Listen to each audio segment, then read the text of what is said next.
ஞானகுரு அவர்கள் தாம் உபதேசம் கொடுப்பதை பற்றிய சில உண்மைகளை இதில் தெரியப்படுத்துகின்றார்கள்.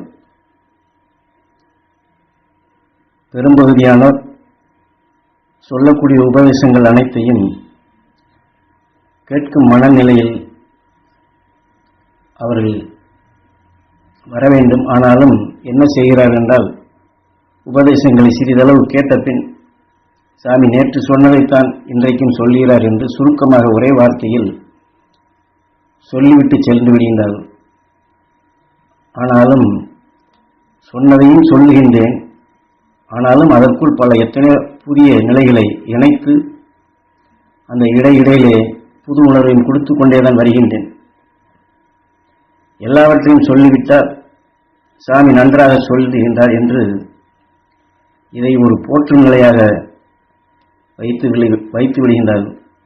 உபதேசத்தை நாம் கொடுக்க வேண்டிய ஞானியல் உணர்வை அவர்கள் எடுக்க வேண்டியதை விட்டு விடுகின்றார்கள். அடுத்தாற்போல் நாம் பேச ஆரம்பிக்கும் பொழுது, நேற்றே இதை சாமி சொன்னாரே, சரி சொல்லட்டும் என்று சொல்லக்கூடியதிலே கவனத்தை செலுத்தாதபடி ஞாபகத்தை வேறு பக்கம் வைத்து விடுகின்றார்கள்.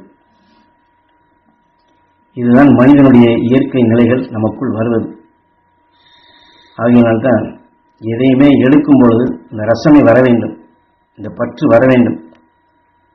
அதற்குத்தான் இதையெல்லாம் விரிவாக உங்களுடைய மனநிலைகளையும் சொல்லக்கூடிய நிலைகளையும் தெளிவுபடுத்தி கொண்டு வருகின்றேன். ஆனால் இதற்கெல்லாம் காரணம் நாமல்ல, நமக்குள் சேர்த்து கொண்ட பல உணர்வுகள் அதன் ரசனைக்கு எடுக்கப்படும் பொழுது அது ஏங்கி அந்த நிலையிலேயே அது இருக்கும்.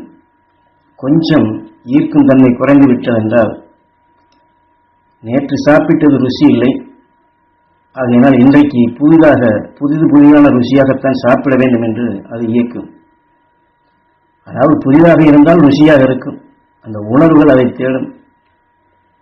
நமக்குள் நாம் எடுக்கக்கூடிய பல கோடி உணர்வுகள் ஒவ்வொன்றும் இப்படித்தான் அதன் நிலைகளுக்கு தூண்டும்.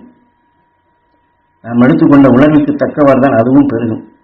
இதை போலதான் உங்கள் உடலுக்குள் எடுத்துக்கொண்ட உணர்விற்கு அந்த ஞானிகளுடைய உணர்வை அவ்வப்பொழுது என் குருநாதர் காட்டிய அருள்வழியில் அவர்வால் நினைவை செலுத்தி அவர் சொன்ன நிலைகளை ஞாபகத்தில் கொண்டு வந்து புதிதாக சேர்த்து சொல்லிக் கொண்டேதான் வருகின்றேன். ஒவ்வொரு காலத்திலும் உங்கள் உணர்வுகள் ஒவ்வொரு விதமாக அது வெளிப்பட்டுக் கொண்டிருக்கும். நீங்கள் அந்தந்த காலகட்டத்தில் எம்முடைய உபதேசத்தை கேட்க வந்திருப்பீர்கள். உதாரணமாக வீட்டிலே சங்கடமாக இருக்கும், அந்த நேரத்தில் இதை கேட்க வந்திருப்பீர்கள். நண்பனிடத்தில் பாசமாக உயர்ந்த குணங்கள் கொண்டு இருந்திருப்பீர்கள். ஆனாலும் அதில் கொஞ்சம் நஞ்சு கலந்திருக்கும். நஞ்சு கலந்த பின் சுவை கெட்டு போயிருக்கும். அந்த நேரத்தில் இந்த உபதேசத்தை கேட்க வந்திருப்பீர்கள். ஆனால் இந்த ஞானியின் உணர்வை, அந்த உயர்ந்த உணர்வை புகட்டியுடனே அந்த ருசியின் தன்மை மாறி உங்களுக்குள் சுவை கொண்டதாக அது மாறும். ஏனென்றால் சுவையற்றதாக ஆக்கும் இது போன்ற உணர்வுகளை வென்றவன் ஞானி. அவனின் உணர்வை உங்களுக்குள் சேர்க்க உங்களுக்குள் அது இணைக்கப்பட்டு தீமையான உணர்வின் தன்மைகளை உங்களுக்குள் அது குறைக்க செய்யும். எப்படியும் அதை குறைக்க செய்ய வேண்டும் என்பதற்குத்தான் மணிக்கணக்கில் உபதேசிப்பது, அந்த மெய்ஞானிகளின் உணர்வுகளை உங்களுக்குள் ஆழமாக பதிய செய்வது. இந்த உபதேசத்தை கேட்டிருந்தோ முதுகு வலி, இடுப்பு வலி, தலைவலி, என்னால் உட்கார முடியவில்லை என்று எத்தனை இருந்தாலும் இந்த உபதேசத்தை தொடர்ந்து கேட்க அது குறைந்திருப்பதை நீங்கள் காணலாம். உங்களுக்குள் உங்களை அறியாது இயக்கக்கூடிய கைகால் குடைச்சலோ அல்லது உடம்பிற்குள் வலியோ இதையெல்லாம் குறைத்திருக்கும். கலக்கமாக வந்திருப்பார்கள். அவர்களுக்கு ஓரளவு மனபலம் கிடைத்திருப்பதையும் பார்க்கலாம். என்றால் இத்தனை நிலைகளில் நீங்கள் ஒவ்வொருவரும் அந்தந்த மனநிலைகள் நீங்கள் வந்திருந்தாலும் அதில் நல்ல நிலைகள் நீங்கள் பெற வேண்டும் என்பதற்குத்தான் திரும்ப சொல்வது. ஒரு நிமிடத்தில் சொன்னால் சாமி நன்றாக சொல்லுகிறார் என்கிறார்கள். ஆனால் மணிக்கணக்கில் நாம் சொன்னாலும் கூட, உங்கள் கஷ்டங்களை எல்லாம் நிவர்த்தியாக வேண்டும் என்று சொன்னாலும் கூட, அந்த மகரிஷியின் அருளால் எனக்குள் தெளிவாக வேண்டும் அந்த எண்ணத்தில் கேட்க அவர்கள் முயற்சி செய்ய மாட்டேன் என்கிறார்கள். என்ன சொல்லுகின்றார்கள்? ஐயோ, நான் 3 வருடங்களாக நோயால் அவஸ்தைப்பட்டேன். அந்த டாக்டரிடம் சென்றேன், இவரிடம் சென்றேன், எல்லாம் போனேன். என் தொல்லை என்னை விட்டு போகவே மாட்டேன் என்கிறது. தொல்லை என்னை விட்டு போகவே மாட்டேன் என்கிறது. அதனால் தான் இங்கே வந்தேன் என்கிறார்கள். அது எதை கேட்கின்றார்கள்? தொல்லை என்னை விட்டு போக மாட்டேன் என்கிறது என்று சொல்லி கேட்பதற்குத்தான் வருகின்றார்கள்.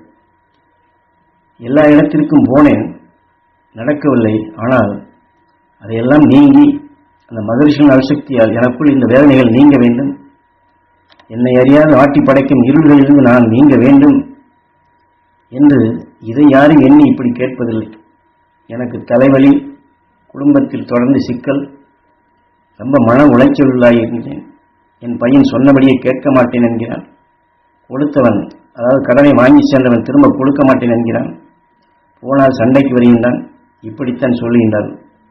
சரி, கடன் கொடுத்திருக்கின்றோம், அவர்களுக்கு நல்ல வருமானம் வரட்டும், வாங்கிய பணத்தை திரும்ப கொடுக்க வேண்டும் என்று இந்த எண்ணத்துடன் கேளுங்கள் என்று சொல்கின்றேன்.